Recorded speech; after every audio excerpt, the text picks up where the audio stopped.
आणि जोपर्यंत राजीनामा होत नाही तोपर्यंत कोणी घरी वापस येणार नाही. नाशिक विधान परिषद निवडणुकीच्या मैदानातून एक मोठी बातमी येते. भाजपचे बंडखोर गोकुळ गीतेंनी तलवार म्यान केल्याची सूत्रांची माहिती आहे. मंत्री उदय सामंत आणि गिरीश महाजन थोड्याच वेळात गणेश गीते आणि गोकुळ गीते यांच्या निवासस्थानी येणार असल्याचं समजतंय. गीते कुटुंबियांना सोबत दोन्ही मंत्री चहापान केल्यानंतर हा निर्णय जाहीर करू शकतात. तर गोकुळ गीते यांनी त्यांची बंडखोरी कायम ठेवलेली होती आणि त्यामुळे उदय सामंत आणि गिरीश महाजन हे दोघंही नेते अनेक दिवसांपासून प्रयत्नशील होते. कालही त्यांची एक महत्वाची बैठक पार पडलेली आहे. एकनाथ शिंदे आणि मुख्यमंत्री देवेंद्र फडणवीस यांनी देखील गोकुळ गीते यांची मनधरणी केलेली होती आणि त्यानंतर अखेर आता गोकुळ गीते हे त्यांची तलवार म्यान करणार असल्याचं समजतं आहे.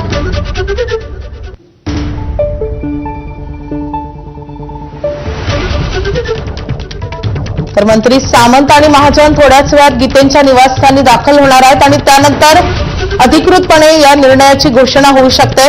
नाशिक विधान परिषदेचा हा तिढा अखेर सुटणार असल्याची सूत्रांची माहिती आहे.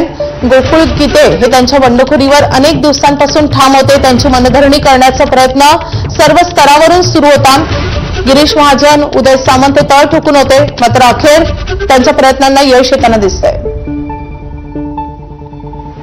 आपले प्रतिनिधी मुकुल कुलकर्णी आपल्या सोबत आहेत. मुकुल, अखेर हा तिढा सुटणार असल्याचं समजतंय. गोकुळ गीते हे आता त्यांची तलवार म्यान करणार असल्याचं समजतंय. जवळपास कालच मुंबईमध्ये हे निश्चित झालेलं होतं, ज्यावेळेस मंत्री उदय सामंत, गिरीश महाजन यांची गीते बंधूंनी भेट घेतलेली होती. गोकुळ गीते, गणेश गीते हे दोघंही तिथे उपस्थित होते आणि या भेटीची चर्चा जी झालेली होती ती सकारात्मक झाल्याचं दोन्ही बाजूने सांगण्यात आलेलं होतं. आता थोड्याच वेळामध्ये मंत्री गिरीश महाजन आणि उदय सामंत हे गीते यांच्या निवासस्थानी येत आहेत. चहापान झाल्यानंतर पत्रकार परिषद घेऊन अधिकृत घोषणा केली जाईल. परंतु सूत्रांकडनं जी माहिती आहे त्या माहितीनुसार गोकुळ गीते यांनी आपली तलवार म्यान केलेली आहे.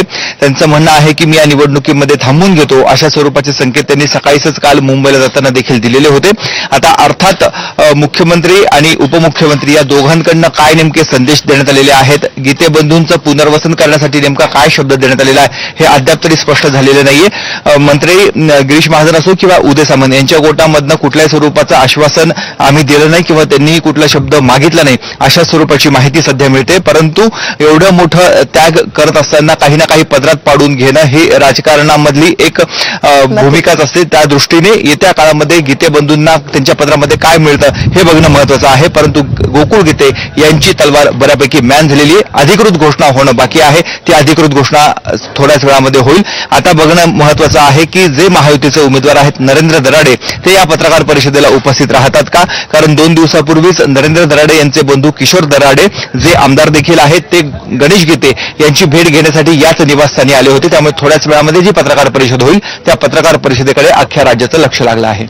नक्कीच या पत्रकार परिषदेच्या माध्यमातून आता हे मंत्री नेमकी कशी घोषणा करतात आणि गीते नेमकी त्यांची भूमिका कशी स्पष्ट करतात हे पाहणं तितकंच महत्वाचं असणार आहे. धन्यवाद या सगळ्या सविस्तर माहितीसाठी मुकुल.